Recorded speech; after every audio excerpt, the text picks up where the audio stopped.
Hello friends, இன்றைக்கி நம்ம கிச்சனில் எல்லாத்துக்கும் பிடிச்சமான ஒரு ரெசிபி தான் பார்க்க போகிறோம். டேஸ்ட் சூப்பராக இருக்கும், ரொம்ப சிம்பிளாக தான் இருக்கும், 10 நிமிஷத்தில் செஞ்சிடலாம். புதுசாக கல்யாணமானவங்க, புதுசாக சமைக்கணும்னு நினைக்கிறவங்க எல்லாருமே ரொம்ப ஈஸியாக செஞ்சிடலாம்.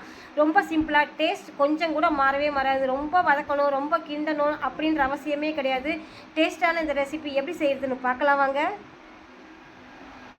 ஒரு குக்கர் அடுப்பில் வச்சு 1/2 கிலோ சிக்கன் 2 3 தண்ணி ஊற்றி கழுவி வச்சுருக்கிறேங்க. அந்த சிக்கனை குக்கரில் போட்டலாம். 1/2 டேபிள் ஸ்பூன் மஞ்சத்தூள் போட்டலாம். 1 டேபிள் ஸ்பூன் இஞ்சி பூண்டு விழுது போட்டலாம். கறி முழுகிற அளவுக்கு தண்ணி ஊற்றிடலாம். ஒரு விசில் வந்தால் போதும். நம்ம பாஸ்மதி ரைஸ் ஒரு விசில் தான் வைக்க போகிறோம். கறி அந்த அளவுக்கு சீக்கிரம் வேகாததுனால நம்ம தனியாக வேக வைக்கிறோம். ஒரு விசில் வந்துச்சு, ஏரெல்லாம் போயிடுச்சு. திறந்து பார்க்கலாம். கறி நல்லா வெந்துருச்சு. இது ஓரமாக வச்சுக்கலாம். ஒரு குக்கரில் 400 கிராம் எண்ணெய் ஊற்றிருக்கிறேன். எண்ணெய் நல்லாவே சூடாயிடுச்சு. பிரியாணிக்கு தேவையான ஸ்பைசஸ் எல்லாமே போட்டுடலாம். இப்போது அதில் ஒரு நிமிஷம் இருந்தால் போதும். 300 கிராம் வெங்காயம் நீட்டி ஷேப்பில் கட் பண்ணி வச்சுக்கிறேன். வெங்காயத்தையும் போட்டுடலாம்.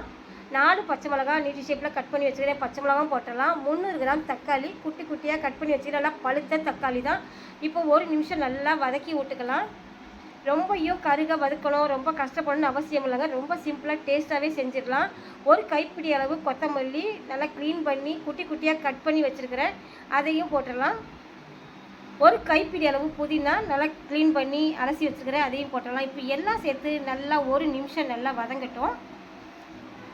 இது நல்லா சட்டுன்னு வதங்கிடும். இப்போ இது தேவையான உப்பு, கல்லுப்பு 1 ஸ்பூன் போட்டிருக்கிறேங்க. உப்பு போட்டு வதக்கினா இன்னும் சீக்கிரமாக வதங்கிடும்.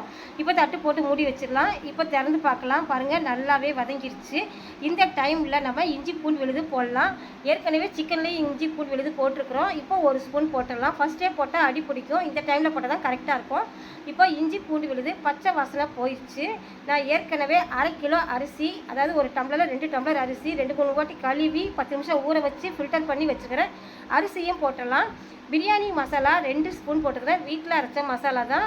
இப்போ 2 ஸ்பூன் போட்டாச்சு. நம்ம வேக வச்சு எடுத்து வச்சுருக்கிற கறியை தண்ணியை மட்டும் தனியாக எடுத்து வச்சுட்டு கறி வரையும் போட்டுடலாம். வேக வச்ச தண்ணி மட்டுமே 4 டம்ளர் இருந்துச்சுங்க. நம்ம 2 டம்ளர் அரிசிக்கு 4 டம்ளர் தண்ணி கரெக்டாக இருக்கும். இப்போ ஊற்றியாச்சு. ஒரு முறை மிக்ஸ் பண்ணி விட்டுக்கோங்க. உப்பு வரப்பெல்லாம் கரெக்டாக ஆகுதான்னு செக் பண்ணிக்கோங்க. எனக்கு கொஞ்சம் உப்பு கொஞ்சம் கம்மியாக இருந்துச்சு, அதனால் நான் போட்டுக்கிறேன். இப்போ ஒரு முறை நல்லா மிக்ஸ் பண்ணி விட்டுக்கோங்க. ரொம்பவும் கிட்ட தேவையில்லை, அரிசி உடஞ்சிடும். லைட்டாக மிக்ஸ் பண்ணாவே போதும். எனக்கு இப்போ எல்லாம் கரெக்டாக இருக்குது. இப்போ குக்கர் மூடி போட்டலாம். இப்போது ஒரு விசில் வரட்டும், வெயிட் பண்ணலாம். குக்கர் மூடி போட்டு ஒரு விசில் வந்துருச்சுங்க. இப்போ திறந்து பார்க்கலாம். கமன்னு டேஸ்டான பிரியாணி ரெடி ஆயிடுச்சுங்க. நம்ம ரொம்ப கஷ்டப்பட்டு வதக்கி செய்கிற பிரியாணிக்கும் இதுக்கும் என்ன வித்தியாசம்னு கேட்டிங்கன்னா ரொம்பவே சூப்பருங்க. ரெண்டுமே ஒன்றே மாதிரி தான் இருக்குங்க. புதுசாக கல்யாணம் ஆனவங்க, புதுசாக சமைக்க தெரிஞ்சவங்கலாம் சூப்பராக சமைக்கலாம்.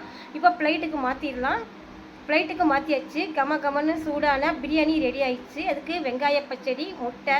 இன்றைக்கி நம்ம வீட்டில் இதுதாங்க. இந்த வீடியோ ரொம்ப சிம்பிளாக இருந்தாலும் டேஸ்ட் சூப்பராக இருக்கும். இந்த வீடியோ பிடிச்சிருந்தா ஒரு லைக் பண்ணுங்கள். இன்னும் ஒரு நல்ல வீடியோவில் பார்க்கலாம்.